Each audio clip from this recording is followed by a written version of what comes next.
Buenas noches, jóvenes. Bueno, como ya ustedes saben, eh, ya ustedes tienen sus notas en la plataforma del CIPIC. El procedimiento para esas notas se apoyó en las actividades que estaban en el CIPIC y para algunos, pues, los que enviaron las actividades, algunos que no enviaron las actividades, procedía a sacarles un promedio. Y de esa forma ustedes tuvieron sus notas del primer corte, segundo corte y tercer corte. Sin embargo, si alguno de ustedes no está conforme con la nota, pues yo los invito a que me escriban y prácticamente podríamos esperar que el proceso, que ahora que nos habiliten en la plataforma, y miraríamos qué actividades se puedan realizar para que ustedes puedan obtener una mejor nota. Oye, la temática que ustedes vieron en el proceso presencial y a veces acompañado por una virtual tenía que ver con lo que es renta de personas naturales y tocamos la parte también de renta de personas jurídicas. No tocamos lo que se refería al régimen simple de tributación. No tuvimos la oportunidad de tocarlo. Sin embargo, aquí voy a hacer en este encuentro una breve charla sobre las temáticas que nosotros vimos y lo que de pronto podríamos ampliar para que ustedes pues puedan tener un mayor conocimiento y una visión de lo que los depara como profesionales en lo que es la parte tributaria. Algunos me imagino que cuando termine su pregrado podrán o tendrán que realizar, digo tendrán porque prácticamente ahora se vuelve casi una obligación que cuando se termine el progrado, el egresado de pregrado de contaduría tiende a hacer una especialización. Algunos pues irán por la especialización del área de control, lo que viene siendo auditoría, revisoría fiscal, otros por el lado tributaria, algunos por el lado del sector público, otros podrán tomar por la parte financiera, ya que es una de las ventajas que nos ofrece la profesión de contador es esa. Después que uno termine el pregrado, pues puede ampliar con la especialización, que viene siendo como una profundización de los temas relativos a la especialización en el diferente campo profesional en el cual se va a accionar.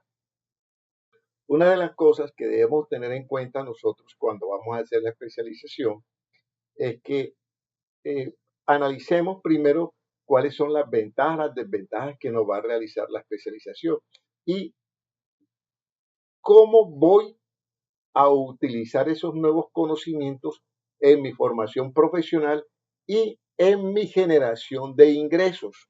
Porque nosotros lo hacemos también la especialización, pero cuando hacemos la especialización queremos ampliar en el campo profesional, pero al desarrollarlo también mejoramos nuestros ingresos como contadores, que podríamos ser asesores también. Entonces, en lo que respecta a renta, permítanme aquí, en lo que respecta a renta, aquí comparto con ustedes, compartiendo,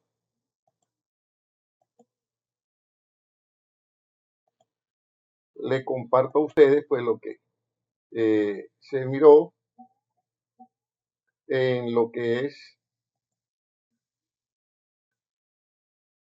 permítanme, digo aquí compartimos, lo que aquí le estoy compartiendo a ustedes pues la declaración de renta formato 210 correspondiente al año 2024. Le agradezco por favor me informen si pueden visibilizarla, ya que cuando cambio de pantalla pues pierdo el contacto directamente con ustedes. Señor, sí se ve. Ok, entonces acuérdense de que en la renta de personas naturales se trató primero que todo de las rentas cedulares. Tenemos, acuérdense de las rentas de trabajo, las rentas de trabajo que no provengan de una relación laboral o reglamentaria, las rentas de capital y las rentas no laborales. Como renta de trabajo, acuérdense ustedes que esto es todo lo que se deriva de una relación laboral. Existe de por medio un contrato de trabajo. Y dentro de esas diferentes rentas, que las rentas de trabajo que no provengan de una relación laboral o legal reglamentaria, que tiene este nombre, pero anteriormente nosotros lo conocíamos con renta por concepto de honorarios o servicios, que son prácticamente las que se derivan, dice, rentas de trabajo que no provengan de una relación laboral. Trabajamos mediante contratos de prestación de servicios y como se les dije, un contrato de prestación de servicios más no un contrato laboral. Y las rentas de capital, que son las que nos provienen de rendimientos financieros o de rentas, digamos, en este caso, de nuestras inversiones. Por ejemplo, nosotros tenemos inversiones en activos fijos, esos activos fijos los arrendamos y eso nos está produciendo un ingreso, o sea, vendría siendo una renta de capital. Y rentas no laborales, que son las diferentes a estas tres.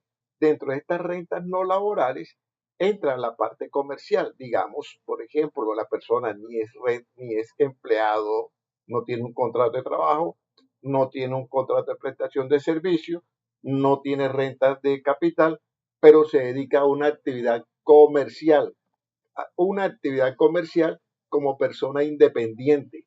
Esa persona independiente que fue, se registró en la Cámara de Comercio a título personal, Pablo Pérez, y que tiene un establecimiento, La Última Esperanza.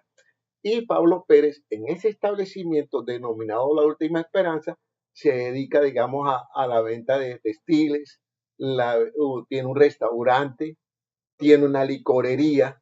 Esas son rentas no laborales. Y los ingresos sería el producido de la venta del producto que tiene. Entonces, eso correspondería a los ingresos.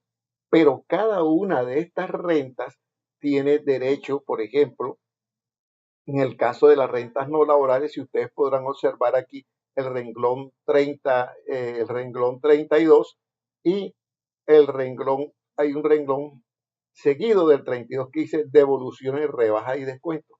Ese renglón de devoluciones, rebajas y descuentos corresponde al renglón 75 de uso exclusivo para rentas no laborales. Y el renglón 33 que dice ingresos no constitutivos de renta, que se aplica a las rentas de trabajo, a las rentas de por concepto de honorarios y a las rentas de capital. Fíjense ustedes que lo que son las rentas de trabajo, las rentas de rentas de trabajo con contrato laboral, rentas de trabajo con prestación de servicio y rentas de capital tienen derecho a unos ingresos no constitutivos de renta. Acuérdense que se realizó una exposición, dilucidamos varias presentaciones sobre lo que eran, cuáles eran los ingresos no constitutivos de renta y que aplicaban a cada uno de estos. ¿Dónde nosotros encontramos esta formación? ¿Por qué? Porque es que nosotros en el día a día, cuando estamos realizando estos efectos, declaraciones de renta a personas naturales, tenemos que apoyarnos. Aquí en Colombia, ¿qué pasa? En Colombia nosotros no tenemos una política tributaria definida. Cada presidente de turno realiza una reforma tributaria. ¿Por qué realiza la reforma tributaria? Porque en Colombia se parte de lo siguiente, a diferencia del sector privado y del sector público, lo primero que hace es que presupuesta sus gastos. Y después de tener ese presupuesto de gastos, que es el presupuesto de la nación, que lo aprueba el Congreso, viene la forma donde voy a sacar la plata. Entonces, para poder obtener la plata y poder cumplir con ese presupuesto, acude a reformas tributarias y en esas reformas tributarias se modifica el impuesto a la renta, se modifican las bases de retención en la fuente, se modifica el IVA. Entonces, ¿por qué? Porque eso es lo que genera el ingreso. El ingreso del Estado es a través de los impuestos y de tasas, contribuciones. Entonces, todo eso se establece a través de las reformas tributarias. Existe algo que se llama costo y deducciones procedentes. Fíjense que los costos y deducciones procedentes solo aplican a lo que es las rentas de trabajo por conceptos no laborales, las rentas de capital y también a las rentas no laborales.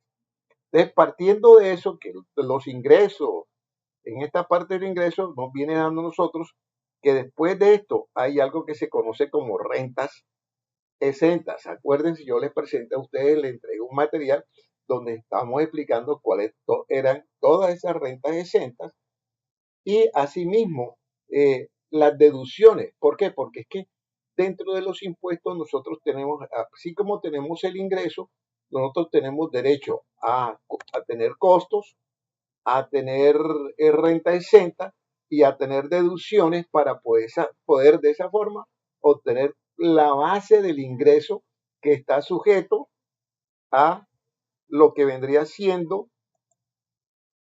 la base, lo que vendría siendo, ¿cómo es que es? El impuesto de renta.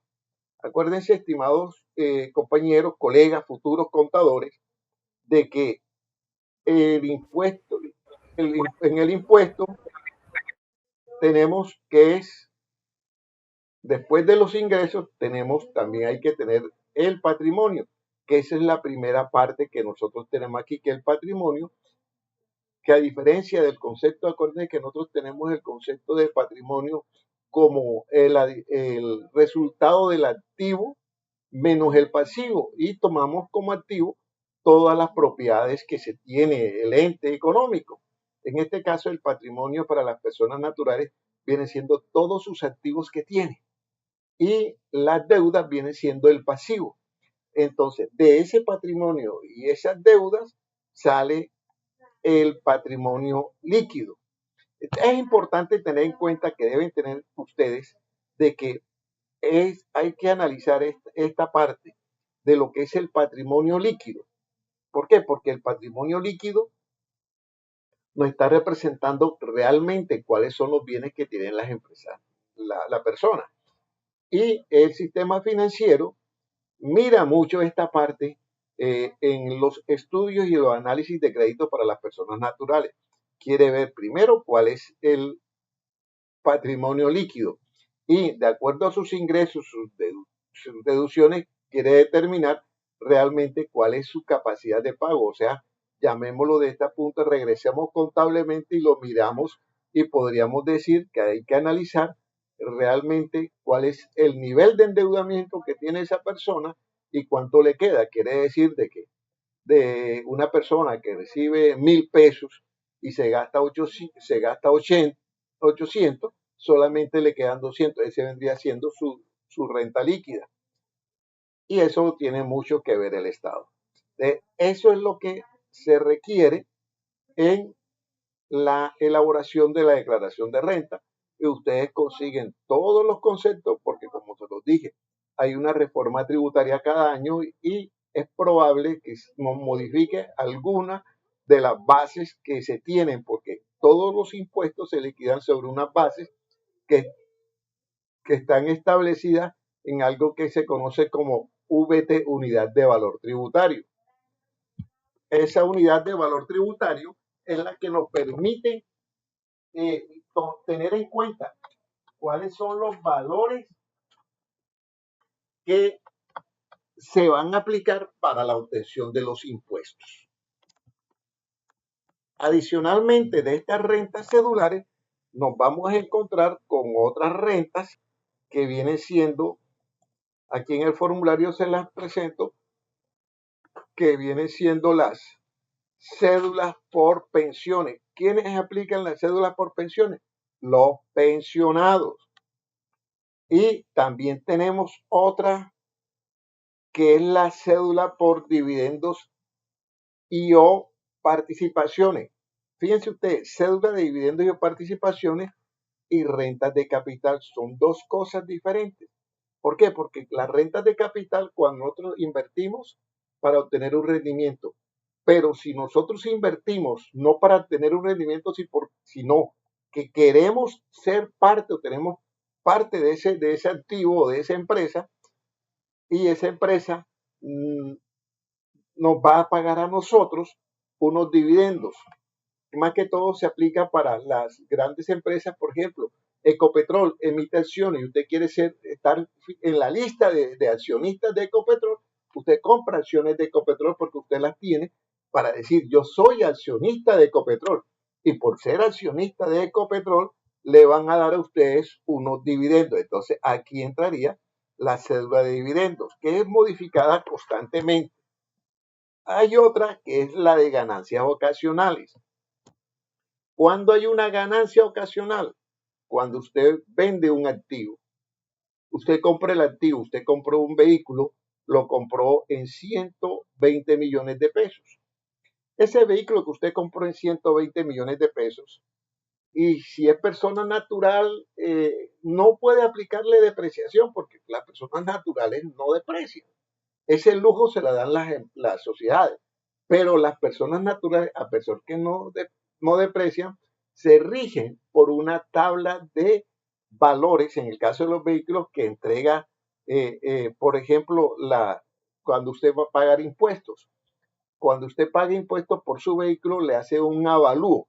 Ese avalúo es anual, que curiosamente aquí en el departamento del Atlántico pude observar que el avalúo, lo que fue en el año 24, 23, 24 y 24 para 25, en algunos vehículos no bajó, sino que subió por las diferencias relativas a los sucesos mundiales de la guerra de Ucrania, que los valores de los vehículos usados, como habían pocos vehículos en ese momento nuevos, el usado adquirió un precio, se aumentó de precio. Entonces, los avalúos se aumentaron. Entonces, esas son las rentas que se deben tener en cuenta. Y después ya viene, partiendo de eso, viene la liquidación privada. Por concepto de ganancias ocasionales, ya existe una tarifa de acuerdo al bien que usted obtenga. Si usted esa ganancia ocasional la obtiene por una lotería, usted tiene que tributar el 30% de impuestos sobre el valor de la lotería. Y si es por una herencia o legado, de acuerdo a determinado monto, usted debe aportar un 10%, pero hay que establecer realmente cuál sería el monto en VT que usted se gana, y eso está contemplado, como se lo dije, en el estatuto tributario. Entonces, ese es el contexto de la declaración de renta de personas naturales. Eh, Algunos compañeros hicieron unas magníficas exposiciones sobre esta temática y fueron actividades que ustedes subieron al CIRBI. Ahora bien, partiendo de eso, nos encontramos, permítanme, nos encontramos con otra situación. Vamos a, ¿cuál es la otra situación? Permítanme un momentico, denme un espacio de tiempo, les presento la otra situación.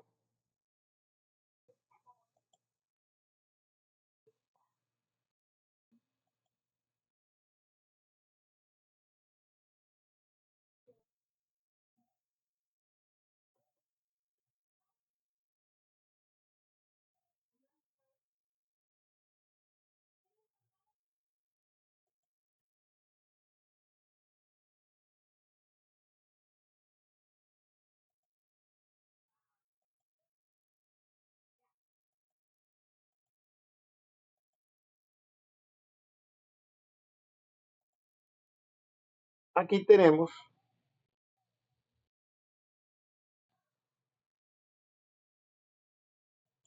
vamos a compartirlo a ustedes aquí, lo que viene siendo la renta de personas naturales para el año 2025.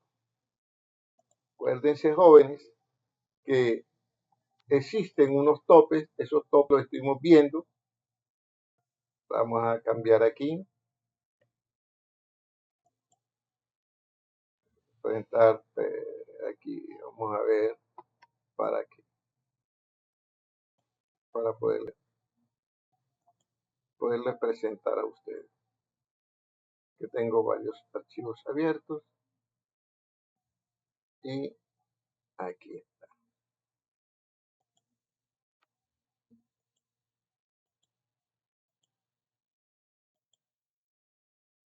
Ok, aquí les estoy presentando una diapositiva. ¿Sí la ven?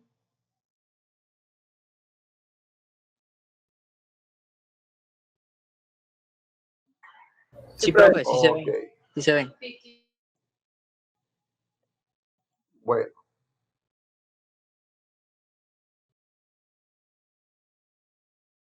tenemos aquí lo siguiente. Ya ustedes la había presentado y esta diapositiva la tienen ustedes que dice renta a personas naturales 2024. Pero ¿qué pasa? Que aquí le estoy presentando a ustedes renta a personas naturales 2025, porque acuérdense que el impuesto de renta es de presentación anual y se presenta al año siguiente. Quiere decir que en el año 2025 se presentó la declaración de renta del año 2024. Ahora que estamos en el 2026, se va a presentar la declaración de renta del año 2025. Entonces, partiendo de lo siguiente, tenemos aquí de que para el año gravable 2025, cuya declaración se presenta en 2026, basta con cumplir uno solo de los requisitos establecidos en la ley para que surja la obligación de declarar. Por ello, una revisión anticipada de ingresos, fíjense ustedes, patrimonio, consumo, consignaciones y responsabilidades fiscales. Tenemos, dígame, sí, Profesor, disculpe, dejó de dejé de presentar presentar. la diapositiva. Ok. Sí,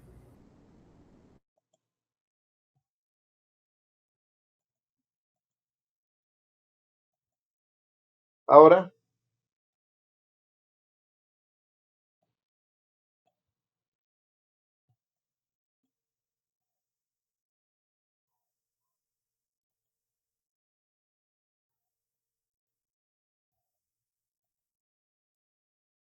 listo, profe, ok. ya.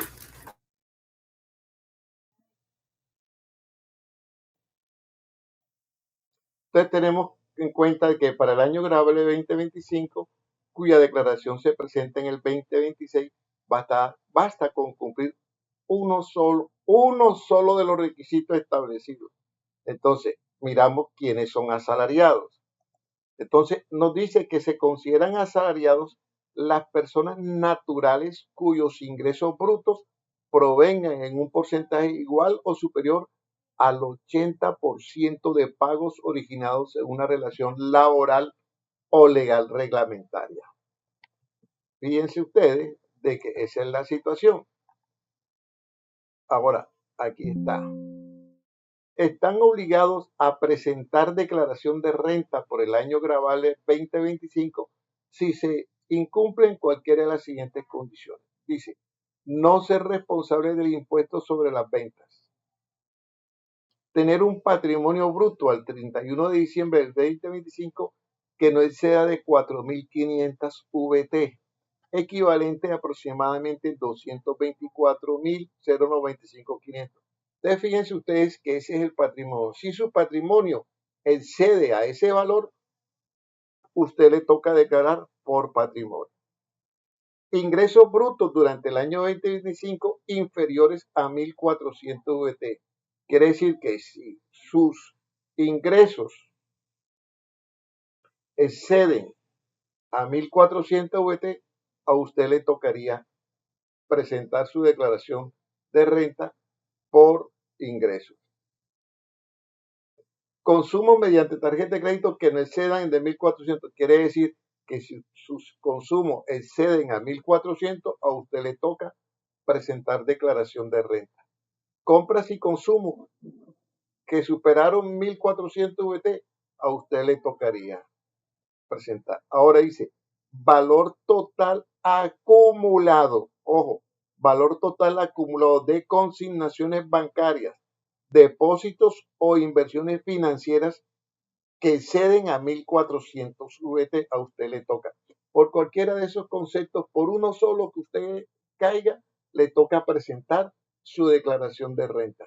Y de ahí lo importante que hay que analizar, porque lo más crítico es el último punto. Dice, valor total acumulado de consignaciones bancarias, depósitos o inversiones financieras que excedan a 1.400, porque como yo digo, los que no, si excede de 1.400, le toca. Si no excede, no presenta. ¿Oyeron? Eso es lo que ustedes tienen que tener. Y en este caso, sucede lo siguiente: ¿de dónde saca la información la DIAN para decirle señor y le manda a usted una cartica donde le invita a declarar si no declaró? Acuérdense que hablábamos de la información exógena y que la información exógena es un medio mediante el cual nosotros nos apoyamos para mirar la información que reposa en la DIAN del contribuyente, y es una ayuda porque a los contribuyentes muchas veces se les olvidan las cosas. Entonces, como uno saca su checklist de lo que tiene el reportado a la DIAN, uno le pregunta, ¿usted tenía esto? La persona, si le dice que no, entonces hay que analizar también por qué. Porque es de humanos errar, y las información exógena las presentan las personas, y es fácil de que nos equivoquemos y cometamos ese error que reportamos una cifra mal. Invertimos, era 16 y colocamos 61, o era 17 y colocamos 71, ay, ahí quedó demarcado. Entonces hay que hacer esa corrección. Ese es uno de los puntos, porque lo otro es que nosotros tenemos que sacar el checklist del contribuyente, que es lo que tiene el contribuyente. Aquí tenemos ahora las personas naturales que no califican como asalariados, o sea, aquellas personas naturales que son contratos de prestación de servicio, o tienen rentas de capital, o son ingresos no laborables. Deben ser no responsables de IVA y aplican los mismos conceptos. Fíjense ustedes que le aplican los mismos conceptos. Y hay una cosa que dice que para efecto de determinar los ingresos brutos, no deben incluirse los ingresos por concepto para efecto de determinar los ingresos brutos, no deben incluirse los ingresos provenientes de la enajenación de activos fijos, o sea, vendo un activo, ni lo obtenido por concepto de lotería, rifas, apuestas o similares, conforme al parágrafo segundo del artículo 590. ¿Por qué? Porque estos son ganancias ocasionales, y acuérdense que tiene su cédula aparte donde se aplican las ganancias ocasionales. Las personas naturales no residentes. Aquí nos dice que las personas naturales no residentes no están obligadas a presentar la declaración de renta. Dice, las personas naturales no residentes no están obligadas a presentar declaración de renta en Colombia cuando se encuentren en cualquiera de las siguientes situaciones: poseen patrimonio en el país y hayan obtenido ingresos de fuente nacional sobre los cuales se haya practicado retención en la fuente; posean patrimonio en el país y no hayan obtenido ingresos de fuente nacional. Y lo otro, no poseen patrimonio en el país y no tampoco han obtenido ingresos. Entonces, fíjense ustedes de que ahí hay una figura. Acuérdense que vimos y hablamos de lo que es la permanencia. Ahora, los contribuyentes del régimen simple de tributación. Yo les hablaba del régimen simple de tributación. Dice que los contribuyentes inscritos en el régimen simple de tributación, que es el simple, no están obligados a presentar declaración de renta bajo el régimen ordinario. Ahí hay un régimen aparte especial para presentar, no el régimen ordinario, ese que aplicamos nosotros en el 210, donde se ven los diferentes conceptos. Desde nuestro punto de vista, revisar oportunamente estos criterios no solo permite cumplir adecuadamente con la obligación de declarar, sino los riesgos. Hay que preguntarle al contribuyente, porque los contribuyentes que están en el régimen simple pueden ser personas jurídicas o pueden ser personas naturales. Al respecto del régimen simple de tributación, la DIAN tiene un micrositio referente a todo lo que es el régimen simple de tributación y cuáles serían los conceptos que tendríamos que tener en cuenta. ¿Oyeron? Ya después de esto, estimados colegas, aquí tenemos algo. Declaración voluntaria. De conformidad con el artículo 6 del Estatuto Tributario, los contribuyentes que durante el año gravable 2025 hayan tenido únicamente retenciones en la fuente pueden presentar declaración de renta de manera voluntaria. Es decir, la DIAN no le está diciendo a ellos vengan y me declaran, sino de manera voluntaria. ¿Por qué está declaración voluntaria, porque es de doble sentido. Primero, usted no está obligado a presentar declaración de renta, pero usted presta servicio, hace honorario y a usted le van a hacer retención en la fuente. Y la retención en la fuente para aquellos no obligados se considera que es el valor pagado por el impuesto de renta. Estimados colegas, si a usted le hacen retenciones en la fuente, usted dice, las retenciones que me hicieron son el pago de mis impuestos. Pero cuando usted presenta la declaración, esas retenciones que a usted le realizaron quedan, digamos, en stand-by. ¿Qué es stand-by? No son aplicadas como impuestos, sino que quedan a favor suyo para ser aplicadas en otro momento que usted vaya a presentar declaración de renta. Es decir, se posterga. Y si usted dentro de 2 años, usted viene arrastrando esos saldos, esas retenciones, y se van generando algo que se llama saldos a favor del contribuyente, porque le hicieron esas retenciones y usted no estaba obligado a declarar.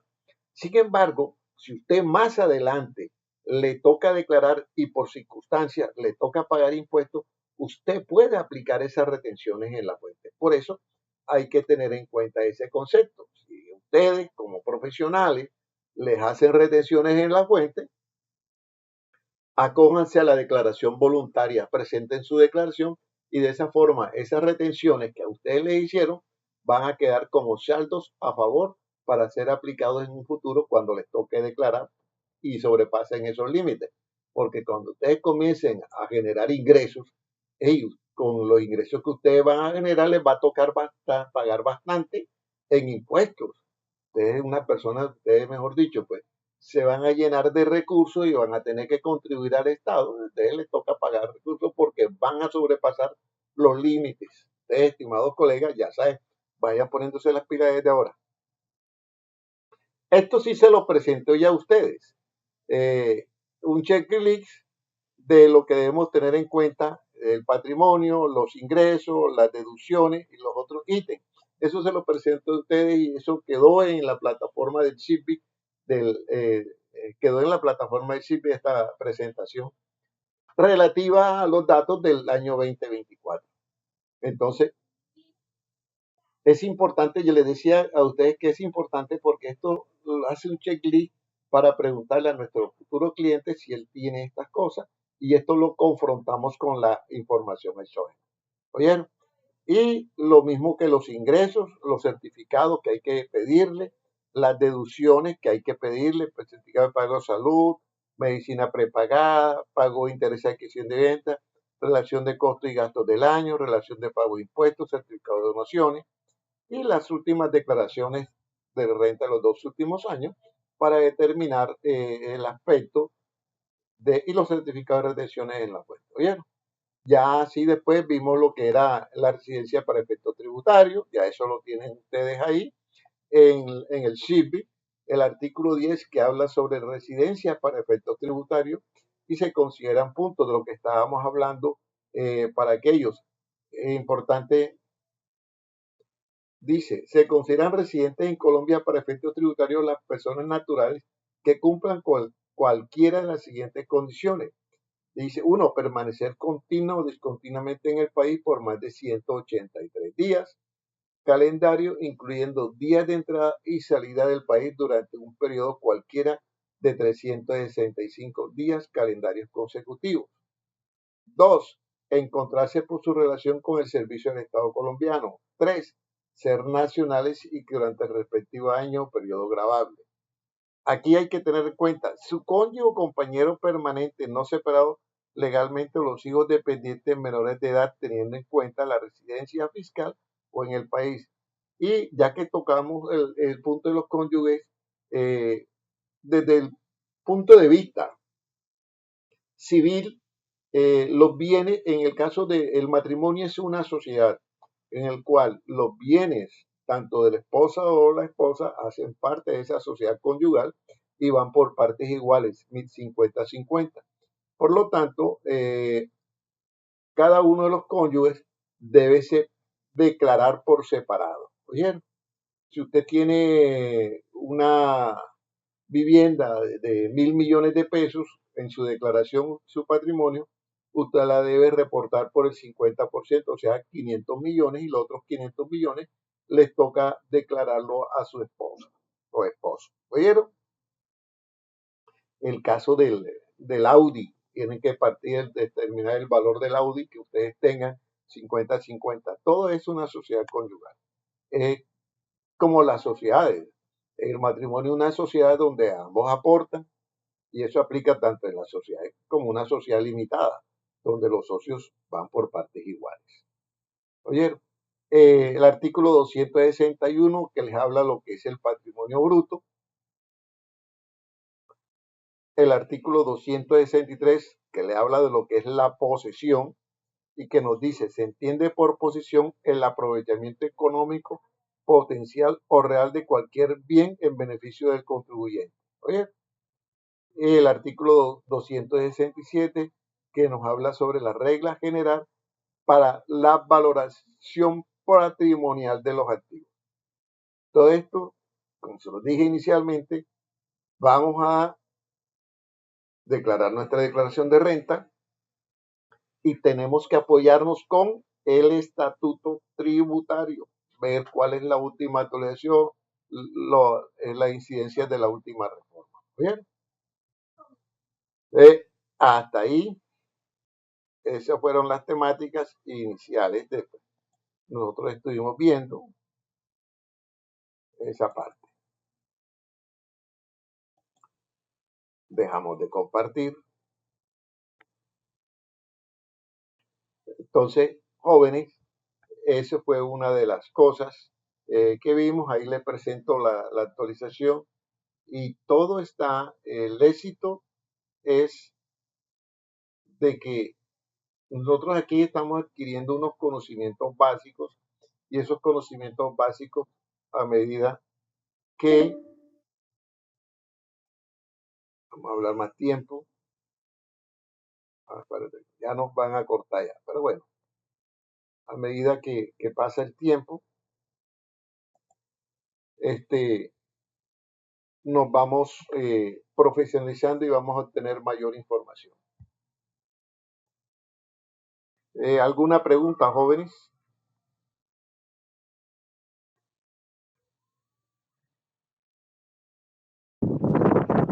¿Lo escucho? ¿Lo escucho?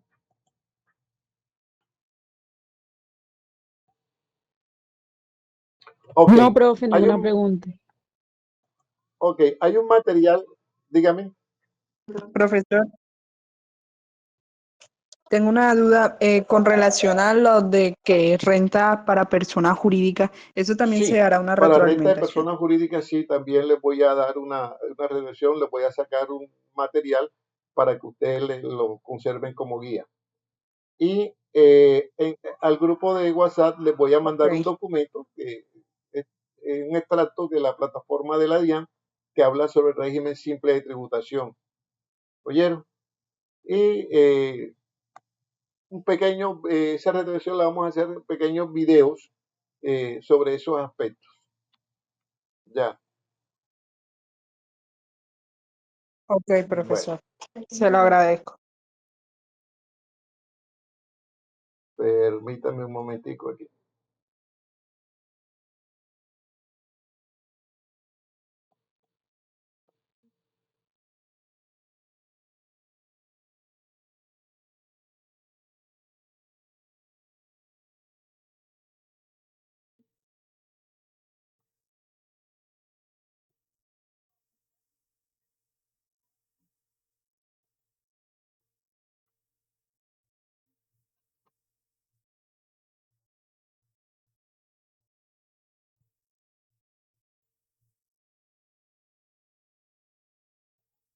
Al respecto, Adriana, independientemente con la renta de personas jurídicas, ahí aplica mucho también lo que es el criterio. Hay que tener mucho el criterio del contador para poder determinar, porque de acuerdo a nuestras normas, hay unas limitantes que se aplican a las deducciones que tiene la empresa.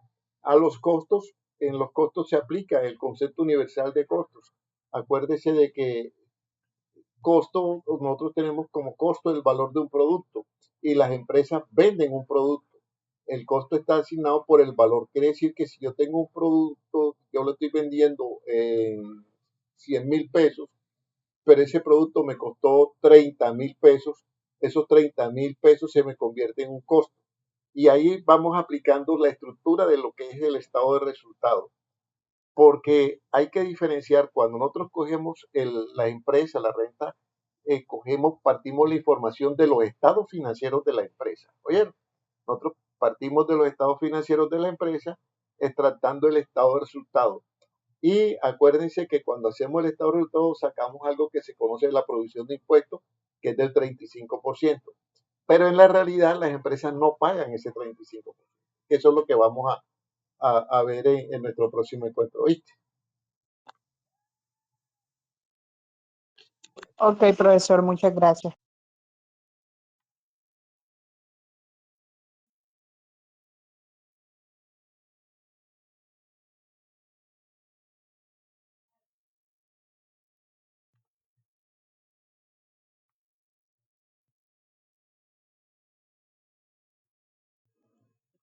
Ahí en las ahí en las diapositivas yo le coloqué un link, ese link se lo voy a mandar al grupo de WhatsApp. Ese es el link de la plataforma de la DIAN donde nos da una explicación de lo bueno, lo malo, o sea, lo bonito y lo feo del régimen simple de tributación. ¿Oyeron? Para que lo vayan observando. Ok, profe.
Bueno, jóvenes, hoy me conecté con ustedes a través de esta plataforma Meet, que es la gratuita y nos da tiempo limitado, porque no pude obtener la habilitación de la plataforma institucional que nos permite mayor tiempo.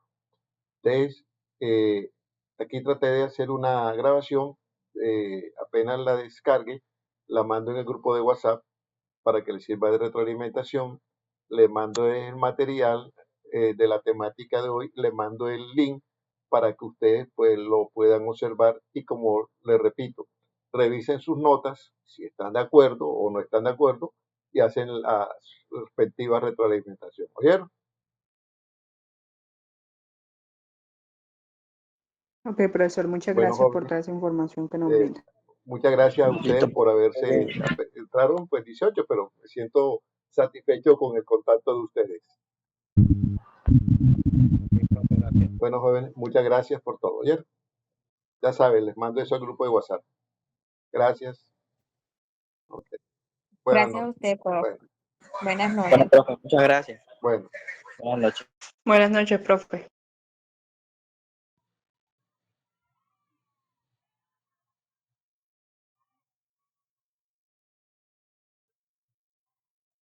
Buenas Buenas noches, noches. profe.